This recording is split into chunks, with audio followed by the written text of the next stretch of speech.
Hello and welcome once again to Guess Who's Playing the Classics, the weekly program here on KNPR where prominent people from the community and fun visitors to Las Vegas come on down, chit-chat with us for a while, play some incredible classical music, and we've got a doozy for you today. There's a big event coming up this coming Saturday the 23rd. We've got a couple of guests in the studio. From the Desert Space Foundation helping put the program together, we've got the director, Joshua Abbey. Hi, Joshua. Greetings. And from the International Parliament of Writers, the writer-in-residence with the City of Asylum program in Las Vegas, Cheney-Coker. Hi, Sil. Hi. Welcome to the program. I'm happy to be here. Now, how long have you been in Las Vegas with the City of Asylum program? Since last October. And how's that going for you? Oh, so far, tolerably well. I have my good days with Joshua, and I've settled down.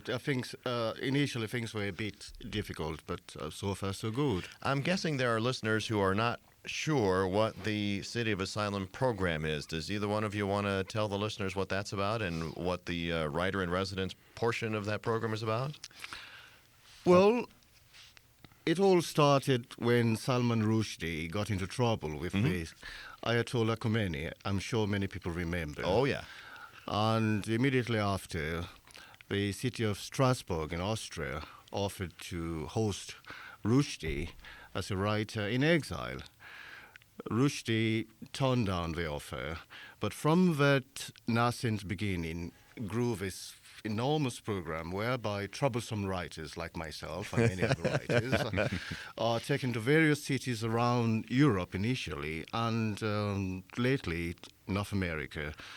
And I happen to be the first recipient of the City of Asylum program in the United States. And the irony is that it is based in Las Vegas. Yeah, and since coming here, I've had all kinds of questions from people. Why Las Vegas? Right. My understanding is that Las Vegas is the first city in America to participate in the program. Yeah. And two individuals who three individuals deserve enormous credit include Wole Soyinka, the Nobel laureate, who is in residence at UNLV, Richard Wiley in the English department, and Glenn Schaefer of Mandalay Resorts, who brainstormed together and created this wonderful opportunity for our community. Well, we have a whole hour to chat about the upcoming program on Saturday the 23rd, the Literary Laureate Lectures. But I wanted to get right into some of your music for us today. Sil, what have you chosen as our first selection this morning? Well, it's something I'm sure no one, I'm being presumptuous, but I don't think anyone in Las Vegas has heard this piece. When we talk of classical music, we usually mean European classical music, and by extension the United States. But of course, there's classical music in Asia, Africa, and everywhere else. So what I've chosen is a suite for kora. A kora is a 21-string harp, and it dates back to the 12th century in West Africa. It used to be played in the court of the first king of Mali. And what I've chosen is a suite for kora by Toumani Diabate from Mali. Mali is this great nation in West Africa, and I hope listeners would like it. Well, let's give it a listen. Sil Cheney-Coker and Joshua Abbey are guests on Guess Who's Playing the Classics on KNPR.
Guess who's playing the classics on KNPR? A piece never heard before on the radio station, I think it's safe to say. But believe it or not, there is someone who plays the kora in Las Vegas. If you've seen the show I didn't know that. at Bellagio, there is someone who plays the kora. Well, you see, I've just discovered something new. Well, see, it's a learning experience for It all is of us. indeed, yes, Syl Cheney-Coker absolutely. is our guest, along with Joshua Abbey. Syl is the writer-in-residence with the City of Asylum program in Las Vegas, part of the International Parliament of Writers. And Joshua Abbey with the Desert Space Foundation. We mentioned the name of this event coming up, but what exactly is the Literary Laureate Lectures? 2001 is the 100th anniversary of the Nobel Prize, which began in 1901. And in commemoration of the centennial anniversary of the prize, the Desert Space Foundation, which is a local nonprofit organization dedicated to promoting arts, humanities, and education, has decided to present a series of acceptance speeches by famous authors who are recipients of the Nobel Prize for Literature. And these edited speeches have been compiled into a program that is going to be moderated by Syl. And it takes place on Saturday, June 23rd at 7 o'clock in the Clark County Flamingo Library Theater, which is on Flamingo near the intersection of Maryland Parkway. Mm-hmm. It's a free program, and the authors who are being portrayed include Bjorn Bjornsson. An incredible list here, yeah. Who is Norwegian and was awarded in 1903. He's being portrayed by Dr. Paul Harris, Professor Emeritus from UNLV Theater Department. T.S. Eliot, the great poet from Great Britain, awarded in 1948, is being portrayed by a local poet whose name is Gregory Crosby. Oh, you couldn't have picked a better T.S. Eliot. And Albert Camus from France, who was awarded in 1957, is being portrayed by Dr. Todd Jones, who is a philosophy professor at UNLV.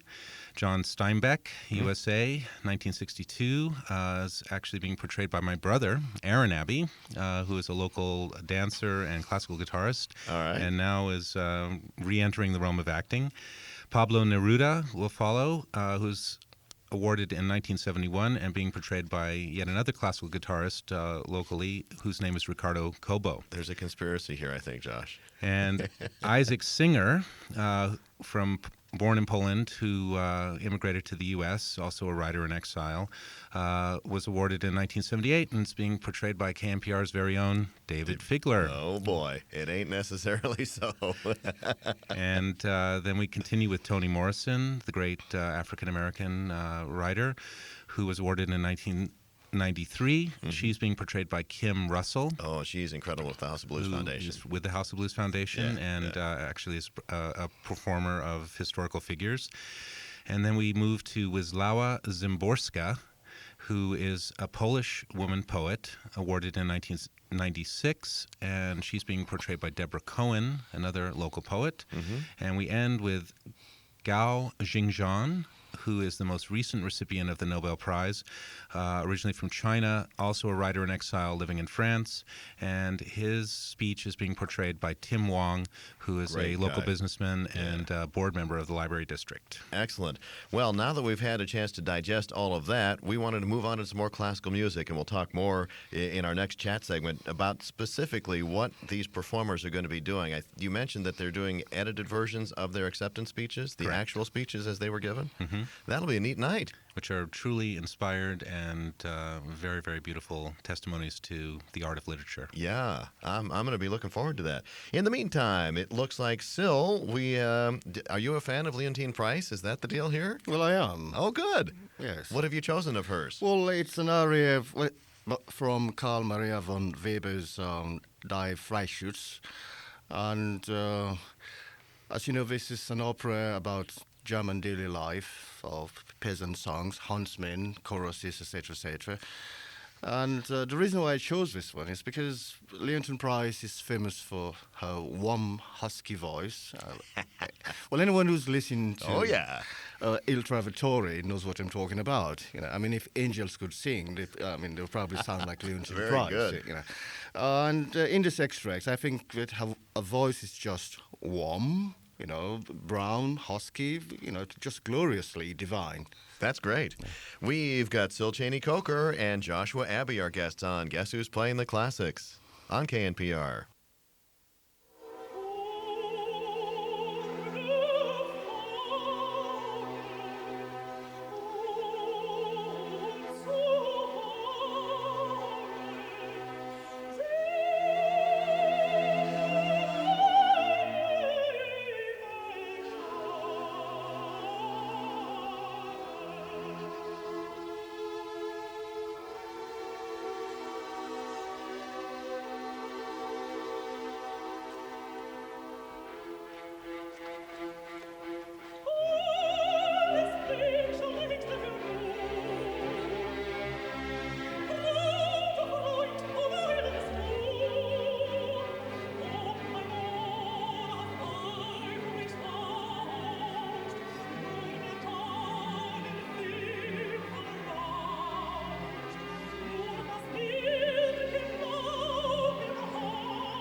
Leontine Price on Guess Who's Playing the Classics on KNPR. Nathan Tannenbaum, your host. We're talking with Syl Cheney-Coker, who is the writer-in-residence with the City of Asylum program in Las Vegas, part of the International Parliament of Writers, and we're going to talk to Syl more about that. Also, Joshua Abbey's here from the Desert Space Foundation, talking about the event that's coming up this Saturday, the 23rd, at 7 o'clock out at the Clark County Library. And by the way, the program is co-sponsored by the Las Vegas Clark County Library District and is funded in part by a grant from the Nevada Humanities Committee, and we thank them for their help. A neat idea. How did you guys decide which of the awarded laureates to choose out of 100 years? You know, you didn't want to do all 100 of them. We'd be here for a while. Well, I had three criteria. The first one was that the speeches focused on the value and purpose of literature from the perspective of these renowned authors. The second was to have an interesting cultural diversity, showing the spectrum of the prize recipients, which basically rounds the globe. Mm-hmm. And then the third was to give some sort of chronological progression, and started in 1903 and wound up jumping all the way to 1948. However, I was pleased that Bjornson's speech, who is very profound and inspired about the value of literature from his perspective, was Scandinavian, which of course is the origin of the Nobel Prize, which is awarded every year in Sweden.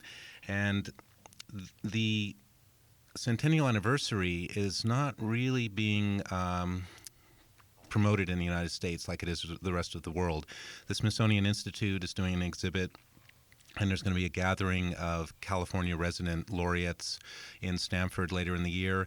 But beyond that, I haven't discovered any other programming similar to what we're doing to acknowledge this enormous event. And for those who are interested in these types of things, obviously you want to attend, but there must be a book somewhere of all of these acceptance speeches, or did you have to do a whole lot of research to track all these things down, or how do they do that? There is a Nobel museum on the web. Mm-hmm. It's called the Nobel Museum, and if you type in on a search engine Nobel, it takes you right there.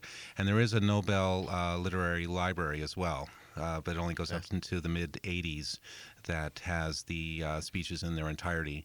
And again, these have been excerpted to no more than 5 minutes in length, so the entire program runs about an hour, and it's quite a kaleidoscope of inspiration. I was going to say, inspiring will probably be the word that people walk out of there with. And also, Sil, I wanted to chat with you a little bit more. How did you find out that Las Vegas was the city that you would be visiting, and what was your reaction when you were told this? It was one of those strange developments in one's life. I was actually living in New York at the time when I was supposed to be in Mexico City. Initially, the International Parliament of Writers offered me asylum in Mexico City, but for reasons personal, I wouldn't go into that. I decided not to accept. Anyway, I got this email from Wole Soyinka, the Nobel Prize writer from Nigeria, who at that time was the president of the International Parliament of Writers, and he suggested that I might consider coming here instead of the next obvious choice, which is going to Italy. At first, I mean, it was staggering. My reaction was Las Vegas. What? I mean, like most people, I mean, the whole idea of Las Vegas for me presented all kinds of problems. It was this, in my perception, post-modernist extravaganza. People went to Las Vegas to live out their dreams and fantasies, but not to write. Definitely not an African writer. Anyway, once I got over the initial mesmerizing thought of what it was going to be like going to Las Vegas, I decided to come. And the three gentlemen responsible for my coming here, Joshua has already mentioned their names, so I won't go into that. They've been extremely very supportive of my stay here, and I'm getting to discover that Las Vegas is more than just the Strip, and I'm not here to live out those extraordinary dreams. Joshua has been taking me around. We've seen quite a bit of the desert. It has its own soul. It has a rhythm that is completely different from the perception that many people have of Las Vegas. Yeah. And I'm getting as much writing done here as I possibly could anywhere else. That was going to be my next question for you. Is it working out for you that you're able to do what you were chosen to do here? Yes, I wake up every morning. I talk to the plants, and I tune into your radio station. It serves as a good barometer of whether my day is going to be a bad one or a good one, depending on the kind of music that you're playing. So you better make sure you play good music every morning. And yes, well, my life is circumscribed by writing, really. So I write between 8 o'clock in the morning, if Joshua doesn't telephone me to disturb me, until about 1 o'clock, and then cook myself lunch, and catching up, go back to my desk. I do have some staggering days of loneliness. I mean, if you hear the plants yelling, then it's my palpable voice that is being transferred to them. So, Very good. but having said that, yes, we're busy trying to promote this Nobel Prize lecture thing, Right. and it's going admirably well. Very good. Hey, we're running out of time on our chat segment here, so can you quickly introduce our next selection of classical music? You've chosen some Mahler. Yes, it's going to be the third movement from Mahler's Fifth Symphony. I mean, Mahler represents for me that great spiritual tormented writer, born Jewish, having to convert to Catholicism. But always this search for spiritual plenitude is reflected in his music. But in this piece, the deep search in Mahler is absent. What we have is Mahler all sunshine, happy, free, glorious. And Sil Cheney-Coker is our guest, along with Joshua Abbey on Guess Who's Playing the Classics on KNPR.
Still to come on Guess Who's Playing the Classics, Syl talks about poetry readings attended by anywhere between 5,000 and 25,000 people. We're hoping for at least that many this Saturday, the 23rd, at the Flamingo Library for the Literary Laureate Lectures. More after a break on Guess Who's Playing the Classics on KNPR.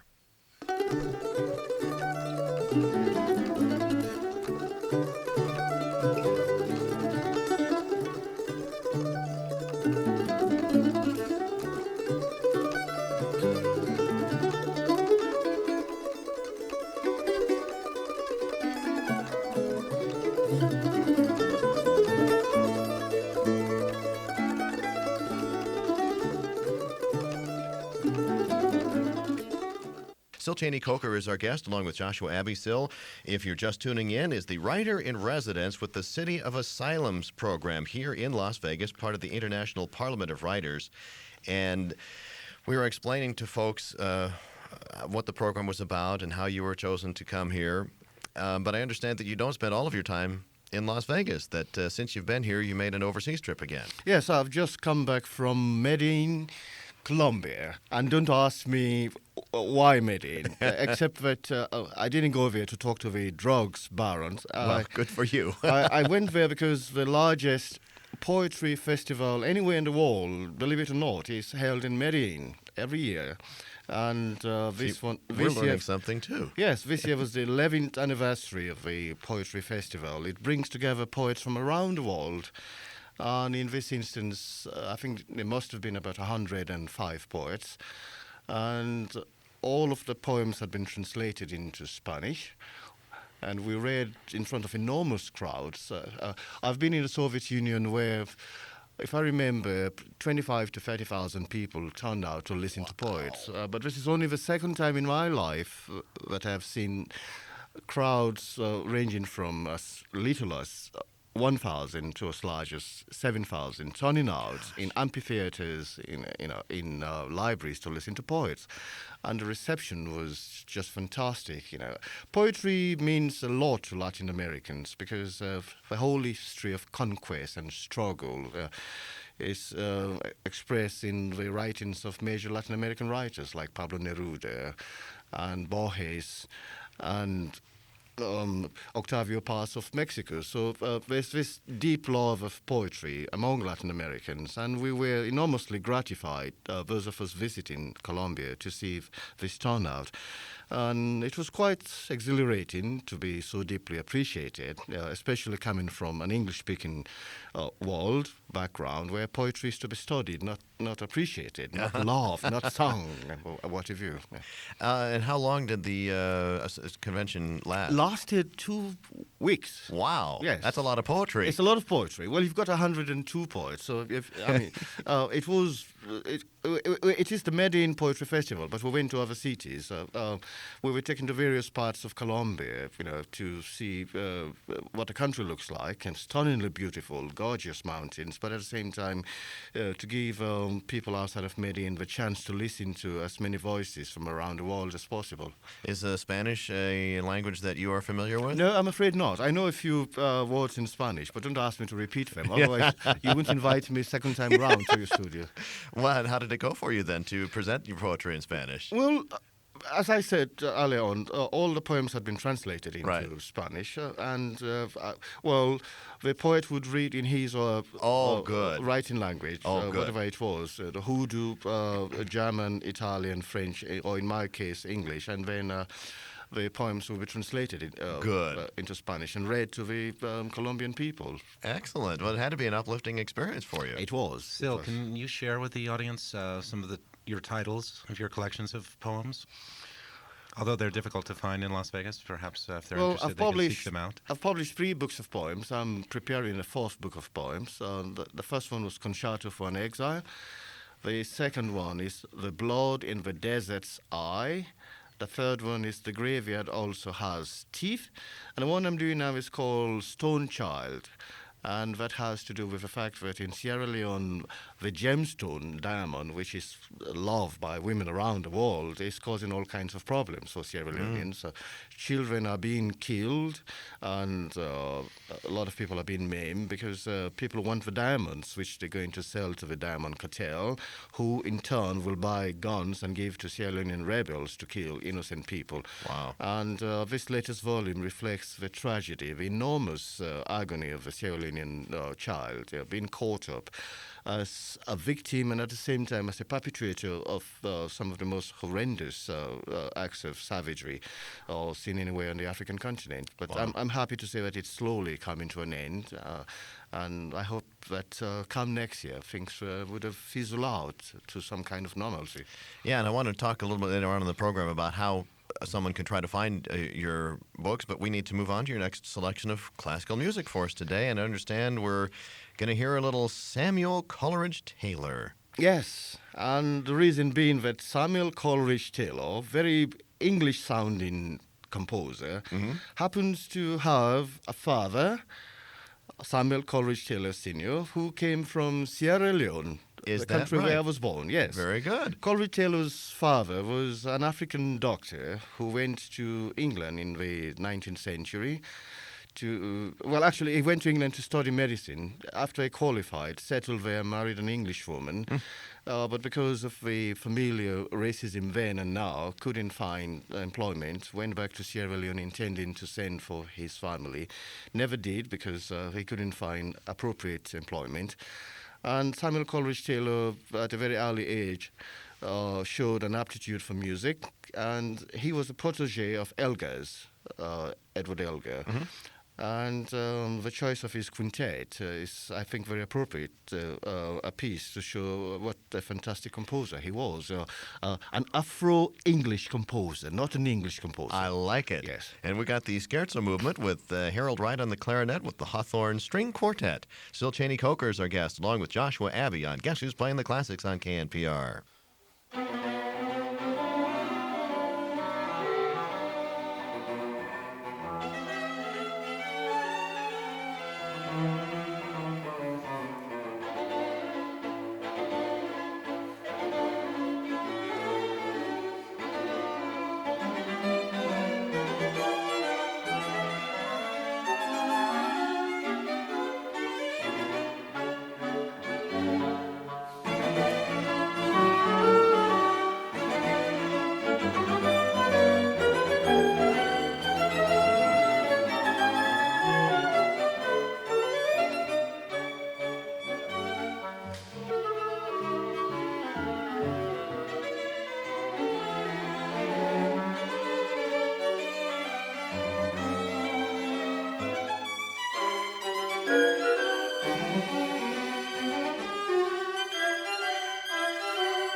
It's Guess Who's Playing the Classics on KNPR, an incredible program today, urging you to attend this coming Saturday's performance, the 23rd at 7 p.m. at the Clark County Library on Flamingo, the Literary Laureate Lectures celebrating the centennial anniversary of the Nobel Prize for Literature. Joshua Abbey with the Desert Space Foundation helping put that thing together, where we're going to hear excerpted versions of the acceptance speeches of several Nobel Prize winners for literature down through the years. Famous authors. Yeah. And we are anticipating an even greater turnout than Sil has described in Medellin and in Russia.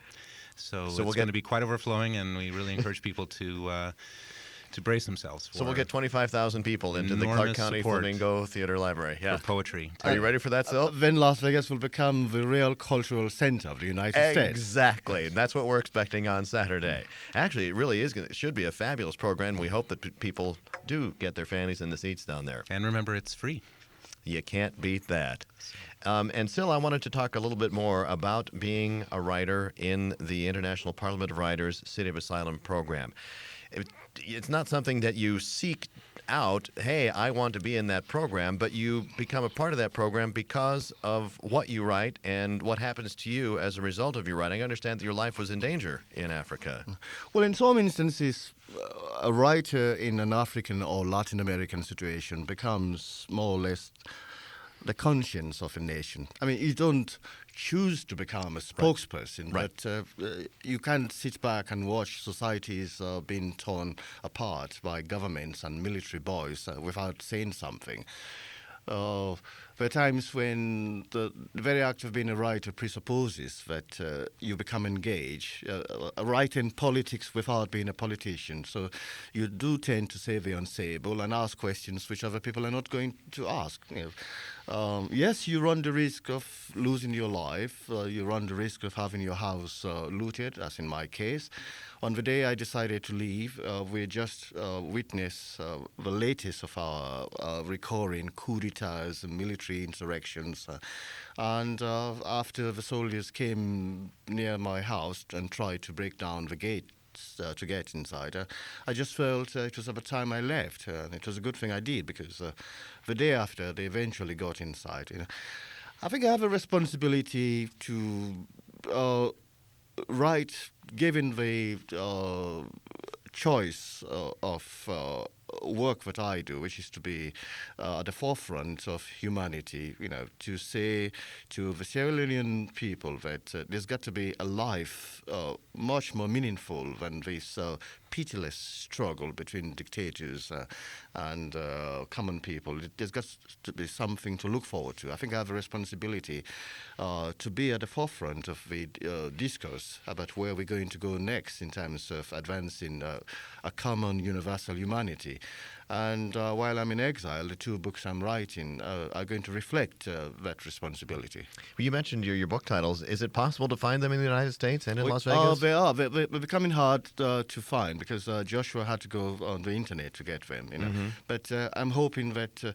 I spoke to a publisher in New York just before I came on this program, and he more or less said he was 75% into my latest novel, and I'm hoping, he's going to call me in 2 weeks' time to say, he has decided to publish. I'm keeping my fingers crossed. Yeah. So having said that, I hope that sometime later this year or early next year, I'll have some good news for the listeners to this program, that my latest book is going to be available in Las Vegas. Can we just punch his name into a search engine or Amazon, Exactly. Barnes & Noble? Yeah. And it's Cheney, Cheney -Coker, Coker. First name Syl, Syl. Excellent. Hey, we have a little bit of time to chat about your final classical music selection today, Syl. I didn't know you were a big Brahms fan. I'm a big Brahms fan. Brahms happens to be my favorite European composer. And Brahms, he lacks the wildness of Beethoven and lacks the lyricism of Mozart or Tchaikovsky. But Brahms is, for me, the consummate German romantic, passionate but control. Essentially a man for whom life was richly lived, and at the end of it was this great plenitude of his spirit. He's arrived at a stage where there's no more struggle. And in the 4th Symphony, his last symphony, especially in the version that I brought along to play by Carlos Kleiber and the Vienna Philharmonic, that last movement is that arrival at the final conclusion of life, deeply lived, satisfactory, no more struggle, and you're at peace with the world. Wow, and that's a great way to wrap up our show. Still Cheney-Coker is our guest on Guess Who's Playing the Classics, along with Joshua Abbey, talking about the Literary Laureate Lectures. We'll talk more about exactly where and when we finish listening to this lovely Brahms on KNPR.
The finale of Brahms' Symphony No. 4, wrapping things up for us here on Guess Who's Playing the Classics. Still Cheney-Coker. I hope you guys do get a good turnout there on Saturday at the Clark County Library Theater there on Flamingo, just east of Maryland Parkway. And a real pleasure meeting with you and speaking with you today. It has been a pleasure being on your show. And how much longer do you stay in Las Vegas with the program? Initially, it's for a year, but Glenn Schaefer and Richard Wiley and others want me to do a second year. And if Paris agrees to that, and I'm sure they're going to say yes, I'll be here until the end of September next year. Excellent. Not appearing in any shows on the Strip that we know of?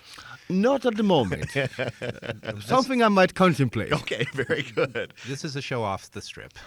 This is a show off the Strip. However, we are laying out the welcome mat for Absolutely. Syl, and the purpose of this program is to elevate awareness and appreciation of the dynamic phenomenon that is the City of Asylum in Las Vegas.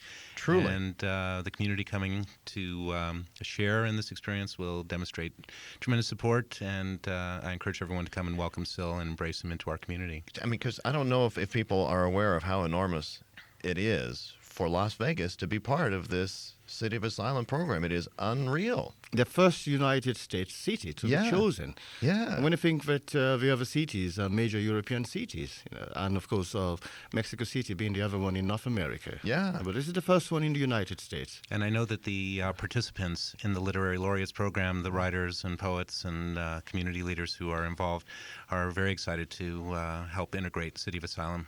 And so we hope we see you guys on Saturday the 23rd at 7 p.m. at the Clark County Flamingo Library. It's absolutely free, be about an hour long, and I bet you're going to walk out of there with a great appreciation for these laureate winners. Joshua, Syl, thanks again for being with us. Thank you, Nate. Thank you, Nate. And we'll see the rest of you next week at this same spot on your radio dial when we ask that musical question, guess who's playing the classics on KNPR?